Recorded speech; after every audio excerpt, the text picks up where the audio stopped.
Arbula Espinosa, soy el instructor encargado del área de ética y le doy pues inicio a esta sesión en línea programada para la mañana de hoy, sábado 8 de agosto del 2026, siendo pues ya las 11:02 de la mañana, ¿no? Esta sesión pues la adelanto dentro de los cursos de análisis y desarrollo de software, fichas números 313, 45, 31 y 311, 82, 98. Y en el curso de desarrollo multimedia y web, ficha número 311, 84, 18. Bueno, el objetivo que nos trae hoy pues a esta sesión en línea es que revisemos de manera particular esas recomendaciones, ese tema, ¿no? Que se requiere al momento pues que ustedes le den inicio a esas actividades de la actividad de ética que corresponden a la fase 4, fase de evaluación, fase final del curso donde nos encontramos actualmente, ¿cierto? En el caso de los cursos de AXO, en la actividad de proyecto 9, guía de aprendizaje 11, donde nos encontramos, y en el curso donde les decía, de desarrollo multimedia y web, que también hace parte pues, de esta sesión, corresponden a la actividad de proyecto 8, guía de aprendizaje 8. Se trata de las evidencias de la competencia 210, 201, 501, que nos correspondería esta sesión en línea en particular, la actividad de aprendizaje 3 y actividad de aprendizaje 4, ¿no? Estas dos nos habían quedado pendientes por socializar, ya pues de esa manera ya completamos ese grupo de evidencias de la transversalidad de ética que yo dirijo, ¿no? Y con la que hemos venido tratando ya en 2 sesiones anteriores, fueron pues a mediados del mes, ¿no? Del mes pasado. Dimos esas 2 sesiones y esta pues la que nos hacía falta. Como les decía, este grupo de actividades pues corresponden ya a la fase última del proyecto formativo, ya que nos encontramos pues en la fase de evaluación, la fase 4 y fase última, ¿no? De la etapa lectiva. Muy buenos días, Juan Sebastián. Veo que me saludaste por el chat. Muchas gracias pues, por hacerte presente de manera cumplida. Muchas gracias. Bueno, y es que específicamente en esta guía de aprendizaje, en la transversalidad de ética, solamente estamos trabajando en 4 evidencias de las que se nos señalan allí, ¿no? Que son las que aparecen habilitadas en la plataforma. Vamos a mirarlas acá, voy a pasar la diapositiva. Estas son las evidencias. La 1, taller, comparar las condiciones del trabajo en el devenir histórico de la humanidad. La 2, foro sobre características del trabajo en el contexto local. La 3, informe sobre trabajo decente, ciudadanía laboral, derechos individuales y colectivos. La 4, gráfico sobre la negociación colectiva. La 5, un mapa mental, violación de los derechos del trabajo. La 6, cuadro comparativo sobre el derecho de petición y la 6, una participación en un foro, se denomina Foro Estado Social y el Derecho. La competencia a desarrollar con estas 7 actividades, vuelvo y la repito, es la competencia 210, 20151, que nos dice ejercer los derechos fundamentales del trabajo en el marco de la Constitución Política y los convenios internacionales. Es importante, ahora pues como ya se los he recalcado en las 2 sesiones anteriores, hacerle pues algunas indicaciones importantes de esa forma como yo organicé el estudio y socialización y presentación de estas 7 evidencias pues que corresponden a nuestra competencia indicada de ética, ¿no? Y bueno, y les reitero entonces que en el espacio del día de hoy vamos a socializar, vamos a hablar sobre el tema de las evidencias ya que nos corresponden a la actividad de aprendizaje 3 y actividad de aprendizaje 4 que nos quedaron pendientes. Entonces, así pues, como lo pueden ver en la diapositiva que les estoy mostrando en pantalla, se trata en el día de hoy de socializar esas evidencias que se encuentran resaltadas en color azulito, ¿no? Un azul claro, que son el mapa mental, violación de los derechos en el trabajo, el cuadro comparativo sobre el derecho de petición y la acción de tutela y el foro sobre características del trabajo en el contexto local. Estas tres evidencias, así como las otras cuatro que ya habíamos socializado, ya están habilitadas totalmente en la plataforma, solamente que ustedes ingresen y trabajen en ellas. Entonces, como segundo punto a tratar que les quería comentar es que para el desarrollo, vuelvo y les reitero, que para el desarrollo de estas evidencias es necesario que ustedes de manera autónoma, ¿no? Y particular realicen esa lectura, ese estudio, esa comprensión y análisis y reflexión de ese material de formación que se les entrega a ustedes en la plataforma, que es denominado Derechos Fundamentales del Trabajo. Ese se encuentra pues disponible en el espacio Materiales de Formación de la actividad de Proyecto 4, en los cursos de AXO y en la actividad de Proyecto 8 en el curso de Desarrollo Multimedia y Web. ¿Por qué es importante que lo hagan? Porque lógicamente de eso depende que ustedes comprendan y saquen todo ese material necesario para poder realizar en buena forma estas evidencias que les estoy planteando.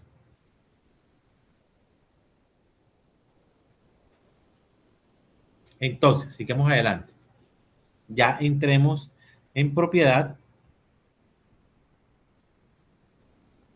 Estas son las tres evidencias.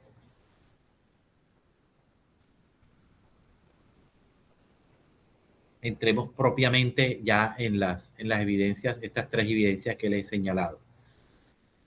La primera que vamos a socializar en la mañana de hoy nos habla de un mapa mental, violación de los derechos del trabajo. Esta actividad pues se fundamenta en los derechos humanos laborales, concretamente en que toda persona tiene derecho al trabajo solamente por ser un ser humano, ¿no? Ese trabajo debe hacerse en condiciones justas. Sin embargo, no, vemos a diario en nuestras ciudades, en el lugar donde habitamos, que estos derechos no siempre se garantizan.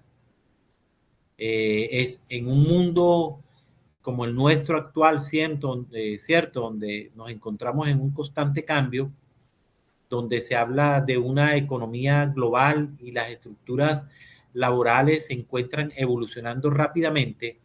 El derecho al trabajo en condiciones laborales justas emerge como un principio fundamental que no solo define la dignidad del trabajo, sino también el bienestar de las sociedades en su conjunto. Este derecho no solo pretende proteger o protege a los trabajadores de la explotación y su abuso, sino que también promueve un desarrollo económico equilibrado y una cohesión social más robusta, ¿no? Sin duda, el derecho al trabajo en condiciones laborales justas es esencial para garantizar la dignidad de las personas.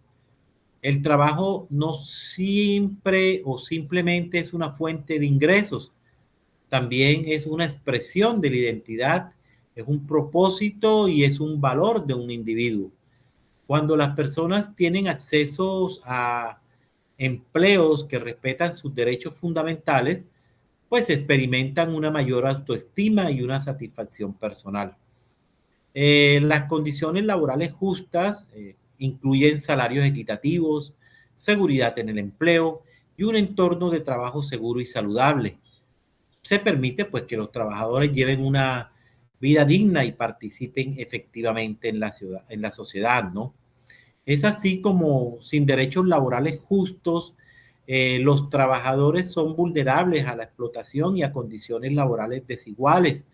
La explotación laboral pues se ve que se manifiesta pues de diversas formas, como salarios injustamente bajos, jornada de trabajo excesivas y condiciones de trabajo peligrosos. Estas prácticas no solamente afectan la salud y el bienestar de los trabajadores, sino que perpetúan la desigualdad social y económica. Garantizar indudablemente condiciones laborales justas ayuda a prevenir, ¿cierto?, esos abusos y protegiendo a los más vulnerables y contribuyendo a una distribución más equitativa de la riqueza. Por eso las condiciones laborales justas juegan un papel supremamente crucial en un desarrollo económico sostenible. Cuando los trabajadores están bien remunerados y trabajan en condiciones seguras, su productividad y eficiencia aumentan. Esto resulta en una economía más dinámica y competitiva. Además, pues un entorno laboral justo promueve una mayor lealtad y compromiso por parte de los empleados. Se reduce esa rotación de personal, ¿cierto? Y los costos asociados a la formación y a la búsqueda de nuevos empleados se reducen. Por otro lado, pues la explotación y las malas condiciones de trabajo llevan a conflictos laborales y a un estancamiento económico que afecta negativamente la estabilidad del mercado. En ese caso, pues la implementación de condiciones laborales justas no solamente beneficia a los trabajadores individuales, si lo individualmente vistos, ¿no? Sino que también fortalece el tejido social. Cuando las personas perciben que se les trata con equidad y justicia, se fomenta pues un sentimiento de pertenencia y confianza en la entidad. Esto contribuye a una mayor cohesión social y a la estabilidad de las comunidades. Por el contrario, esas condiciones laborales injustas eh, pueden llevar a tensiones sociales, a resentimiento y divisiones que afectan la paz y la estabilidad de una sociedad. Y es que para garantizar que todos los trabajadores disfruten de sus derechos, es fundamental pues contar con políticas y con legislaciones que promuevan condiciones laborales justas. Los gobiernos, las organizaciones internacionales y las instituciones privadas deben colaborar para establecer y hacer cumplir normas laborales que protejan a los trabajadores. Esto incluye pues la creación de leyes laborales efectivas, la promoción de sindicatos y la vigilancia de las condiciones de trabajo. Solo a través de ese marco regulador sólido se puede asegurar que el derecho al trabajo en condiciones laborales justas sea una realidad para todos.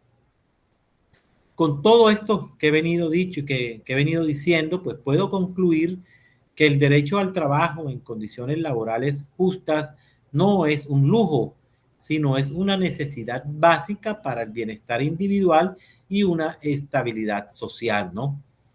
Asegurar que todas las personas tengan acceso a empleos dignos y seguros no solo mejora la calidad de vida de esos trabajadores, sino que también fomenta un desarrollo equilibrado en nuestra sociedad. En un mundo donde las disparidades económicas y sociales siguen siendo un desafío, garantizar condiciones laborales justas se convierte en un paso fundamental para hacia una sociedad más equitativa y próspera. Entonces nosotros con el presente proceso de aprendizaje, con el presente actividad, se busca que ustedes como aprendices desarrollen una actitud de defensa y de hacer respetar esos derechos de los trabajadores como expresión de una conciencia colectiva que conlleve al ejercicio pleno de una ciudadanía laboral. En esta actividad, mapa mental, violación de los derechos del trabajo, se les pide que ustedes elaboren un mapa mental en el cual presenten cuáles pueden ser las acciones que los organismos o cuáles son las acciones que los organismos internacionales de protección a los derechos laborales, como lo es la OIT, Organización Internacional del Trabajo, como la Corte Interamericana de Derechos Humanos, como el Centro de Pensamiento de Trabajo Decente, Salud Laboral y Calidad de Vida, tiene o puede presentar frente a una violación de derechos de trabajo en nuestro país. Entonces, para eso ustedes, como les decía, deben buscar, deben empaparse de ese componente formativo, derechos fundamentales del trabajo, incluyendo pues todos los videos que están allí y los documentos anexos que se les están suministrando. Allí van a encontrar pues de qué se trata estos organismos, a qué se dedican, en qué ayudan, para qué sirven y qué y cómo implementan o qué ayudas o cuáles pueden ser esas acciones que pueden implementar ante la violación flagrante de una, en particular de una violación de un derecho del trabajo en nuestro país. Entonces, allí está eso. Entonces, con base en ese material, como les decía, ustedes van a hacer un mapa mental donde van a establecer esas acciones, ¿no? De eso se trata esa primera actividad. Bueno, ahora pasemos a la segunda.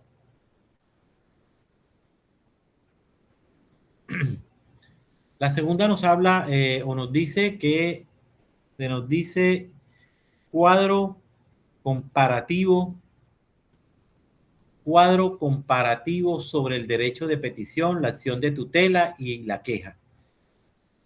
Sobre este tema, pues hablándole sobre ello, podríamos decir pues que el derecho de petición, el de queja y la acción de tutela no son más sino mecanismos legales que nuestro sistema jurídico le permite o les entrega a los ciudadanos para que podamos proteger nuestros derechos y podamos obtener respuesta de las autoridades gubernamentales del Estado, ¿no? Aunque estas tres herramientas buscan la protección de derechos y la garantía de justicia, se diferencian en sus características, en sus procedimientos y en sus objetivos. Por lo menos en particular, vemos cómo el derecho de petición, ya particularmente, pues podemos decir que es un mecanismo que permite a cualquier ciudadano o persona solicitar a las autoridades o entidades públicas información sobre las acciones o decisiones o sobre cualquier asunto de nuestro interés, ¿no? Su principal objetivo, pues, es garantizar la transparencia administrativa y el acceso a la información. Ya el derecho a la queja también es una herramienta fundamental de participación ciudadana que nos permite a nosotros como ciudadanos colombianos y extranjeros también, porque se les permite a ellos, se les hace extensivo ese derecho, eh, que nosotros expresemos nuestras inconformidades ante irregularidades administrativas, el mal servicio de una entidad pública o a la conducta de un funcionario. Su propósito entonces es de corregir errores y mejorar la gestión pública. Ese uso de este mecanismo de queja fortalece la transparencia y la rendición de cuentas de esos funcionarios públicos, pues que se encuentran en la obligación de prestar un servicio eficiente y justo, ¿no? A todos los colombianos. En cuanto ya a la acción de tutela, ya hasta se define como un mecanismo judicial que permite a cualquier colombiano o persona proteger sus derechos fundamentales cuando estos se ven vulnerados o amenazados por una acción o omisión de una autoridad particular. El ejemplo clásico, ¿cierto? Es cuando que nosotros vemos en nuestra sociedad y que es muy actual y de una repetición constante todos los días, es cuando nosotros como ciudadanos vemos vulnerados nuestros derechos fundamentales a la salud y a la vida. Entonces vemos como generalmente casi a diario ejemplos de cómo se entutela a las GPS, a los fondos de pensión y de jubilación, ¿no? Para que se nos garantice ese derecho fundamental a la seguridad social, a tener una seguridad social, a gozar de nuestra vida y de nuestra salud, ¿no? Entonces, en eso efectivamente consiste el derecho de tutela, ¿no? Este se presenta ante un juez que pertenece a la jurisdicción, ¿cierto? A la jurisdicción judicial y mediante una demanda formal y donde se solicita con todos los requisitos de ley y se le explica al juez y se le debe probar que se están vulnerando o amenazando nuestros derechos fundamentales. Esta acción de tutela, lo más importante es que tiene una resolución rápida. Los plazos judiciales son cortos para su tramitación y decisión. Por lo tanto, el juez toma una decisión urgente y en caso tal, pues tutela nuestros derechos fundamentales que consideramos se nos están vulnerando. En cuanto a las diferencias entre estas tres herramientas, podemos decir que el derecho de petición y de queja se centra, cierto, como lo dijimos, en la solicitud de información o acciones administrativas, mientras que ya la acción de tutela trasciende mucho más, ya está enfocada en la protección de derechos fundamentales que tenemos como ciudadanos colombianos o inclusive, como les decía, como extranjeros. Eh, otra diferencia podría ser que el derecho de petición y el de queja se tramiten ante autoridades administrativas, tienen plazos más largos, mientras que la acción de tutela ya, como les indiqué, se presenta ante un tribunal judicial, tiene plazos más cortos y garantiza una respuesta rápida. Entonces, con base en todo ese estudio, todo este tema, como les decía, está desarrollado en el componente formativo que se les entrega. Ustedes en esta actividad van a realizar un cuadro comparativo en el cual pues van a enunciar esas características del derecho de petición, la queja y la acción de tutela, su aplicación y presentación y cuáles son pues a consideración las diferencias que ustedes observan, ¿cierto? Porque se trata de un cuadro comparativo. Los lineamientos generales para entrega de evidencia, pues de esta evidencia, pues es un documento Word, un documento Excel, PowerPoint, ¿no?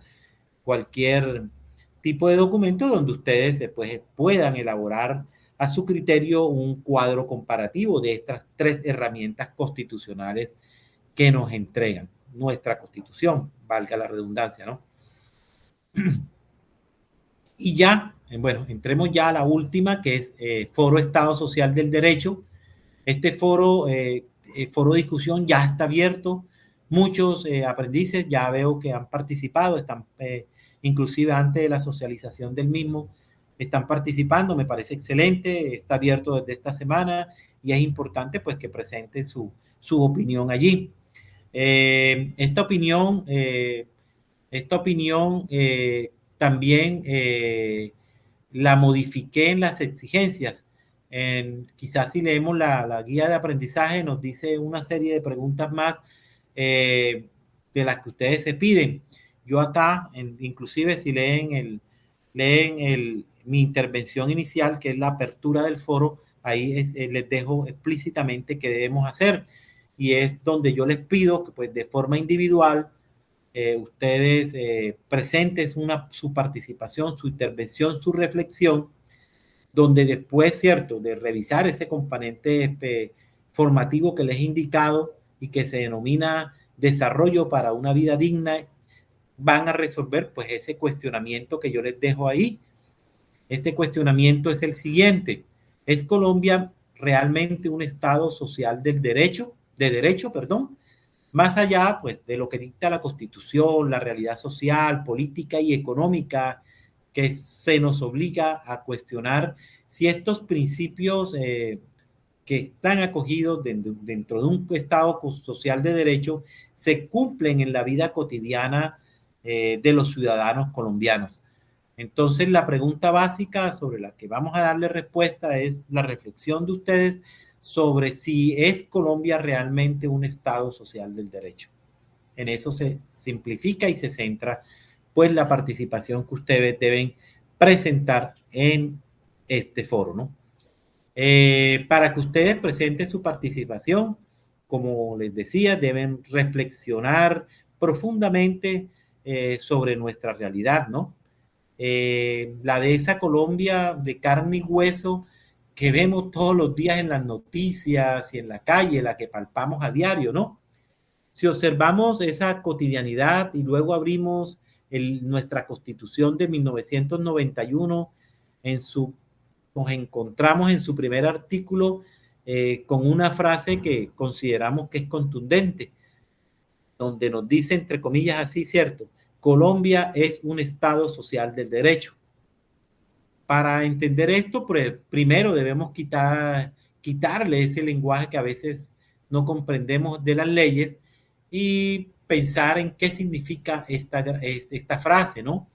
Y podemos decir que un Estado de Derecho, pues no es más o simplemente un lugar donde la ley está por encima del más poderoso. Nadie puede hacer lo que le venga en gana porque las reglas nos obligan a todos. Pero cuando le agregamos la palabra social, el enfoque cambia por completo. El Estado ya no es un juez frío que está allí, ¿cierto? Como un ente, como una roca que vigila que nosotros como ciudadanos no nos hagamos daño, sino que el Estado se convierte en un actor comprometido. Su misión principal pasa a ser que cada uno de nosotros, de nuestras familias, de nuestros vecinos, de nuestra sociedad, tenga las condiciones materiales mínimas para poder vivir con dignidad. Significa entonces que la salud no debería ser un negocio, que la educación no debería ser un privilegio, que el trabajo debe ser digno y que la pobreza debería ser combatida con todas las fuerzas de las instituciones. Sin embargo, cierto, nosotros al mirar la brecha entre esa pobreza escrita en el papel, en esa y esa realidad de nuestras regiones, de nuestras ciudades, de nuestros barrios, de nuestro contorno, ¿no? Surge esa gran contradicción. Cuando vemos problemas de desnutrición en muchos departamentos de nuestro país, como La Guajira, la falta de vía para los campesinos, eh, la crisis en los hospitales, la respuesta automática, la que sale pues de nuestra frustración, pues es decir, no, Colombia que va, eso no es un Estado social de derecho, es una mentira de papel. Y lógicamente, pues esta es una indignación que es completamente válida. Es el resultado de ver que los derechos fundamentales a veces pues se convierten en promesas rotas. Pero considero que la respuesta no es simple como un sí o un no. Si nos quedamos solo con la queja, nos perdemos de la otra mitad de la historia. Colombia sí es un Estado social del derecho, pero con una meta pero no como una meta que ya alcanzamos y donde no podemos sentarnos a descansar, ¿no? Eh, lo es porque construimos las herramientas para dar la pelea por esos derechos. Piensen, por ejemplo, en la acción de tutela, ese mecanismo que estuvimos hablando, ¿cierto? Que está consagrado a partir de esa expedición, de esa constitución garantista del 91, que le dio un poder enorme a los ciudadanos. Una persona sin recursos, sin ser un abogado famoso, puede lograr que un juez de la República le ordene a una entidad estatal o de salud que le entregue un medicamento para salvar su vida. Y la orden se tiene que cumplir. Hemos visto también que nuestras altas cortes, como la Corte Constitucional, frena leyes que vulneran a las minorías y protegen a las mujeres y a las comunidades indígenas y a los trabajadores. ¿Qué nos dice eso? Que el Estado social del derecho en Colombia no es un paisaje terminado. Es una herramienta pues de lucha diaria, es un proyecto vivo que está en constante disputa y no es que lo seamos del todo, es que estemos intentarlos con muchas dificultades intentándola. A veces vemos muchos retrocesos, pero con la brújula pienso yo que siempre apuntando hacia el norte, ¿no? La Constitución no es una varita mágica que borra la pobreza y la corrupción de un plumazo por el solo hecho de existir esas palabras, ¿no? Las leyes no cambian la realidad por sí solas, la realidad la cambian las personas que se apropian de esas leyes y las hacen cumplir. Por eso podemos decir con certeza que la educación es el motor principal del Estado social. Mi papel aquí, pues, no es dictarles un concepto para que ustedes lo memoricen. Mi función, más que todo, es que ustedes puedan entender que la ciudadanía se ejerce con conocimiento. Cuando ustedes conocen sus derechos y entienden el valor de la dignidad humana, se vuelven guardianes de esa promesa de 1991. Colombia, pues, es un país complejo, lleno de dolores, pero también con una capacidad de resistencia inmensa. Decir que no somos un Estado social del derecho es rendirse, es entregar las herramientas de la legalidad, pero decir que ya lo somos por completo, pues también es cerrar los ojos ante la injusticia. La verdad está en medio, considero que estamos como a mitad del camino. Somos un país que tiene el mapa correcto, pero que todavía está recorriendo ese camino. Y ese camino, queridos aprendices, les pertenece a ustedes. El futuro de ese estado social, pues, depende de esa empatía, de esa honestidad con la que actúen y la fuerza con la que exijan que la dignidad se haga costumbre. De eso se trata, de una reflexión que ustedes hagan sobre ese cuestionamiento y presenten su participación en el foro. Ese foro ya quedó habilitado desde esta semana y como les decía, ya varios aprendices lo están haciendo, yo ya los he retroalimentado y los estoy calificando. Con estas tres evidencias que corresponden, como les decía, a la actividad de aprendizaje 3 y 4, damos por terminado pues todas estas, la socialización de estas 7 evidencias de la competencia que nos corresponde ya pues ya al final del curso, ¿no? Entonces estaré muy pendiente, estamos calificando ya y retroalimentando. Sabemos y tenemos consciente de que todos los resultados de aprendizaje tienen que aprobarse para que ustedes puedan pasar en buena forma a la próxima etapa y ya cierren la etapa lectiva correctamente. Entonces, muchachos, no es más sino quedar pendiente, atento, cualquier cosa, pues ya saben mi contacto, mi forma de contactarme a través de mi WhatsApp, mi número de teléfono. Y bueno, quedo atento, abierto y calificando y retroalimentando pues todas sus evidencias.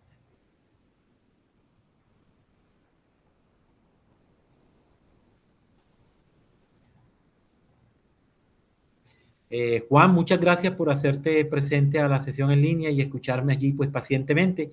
Fuiste el único aprendiz que se hizo presente. La coloqué el día sábado también, pues se había metido, ¿cierto? Ayer ese día festivo, se nos metió ese día festivo allí, entonces quedé yo, ¿será que dejémosla para el sábado en estas horas? Pensé que de pronto iba a haber un poquito más de participación, pero bueno, grabación de la sesión en línea, pues la dejo, ya creo que hoy en la tarde la dejo ya colgada en la plataforma y puede ser consultada por ustedes, eso es muy importante. También la dejo pues allí con un enlace directo desde un anuncio que estoy publicando. Entonces, bueno, no es más sino desearles un muy buen fin de semana, que pasen muy bien y muchas gracias, Juan, muchas gracias, que estén muy bien, hasta luego. Nos vemos próximamente entonces, hasta luego.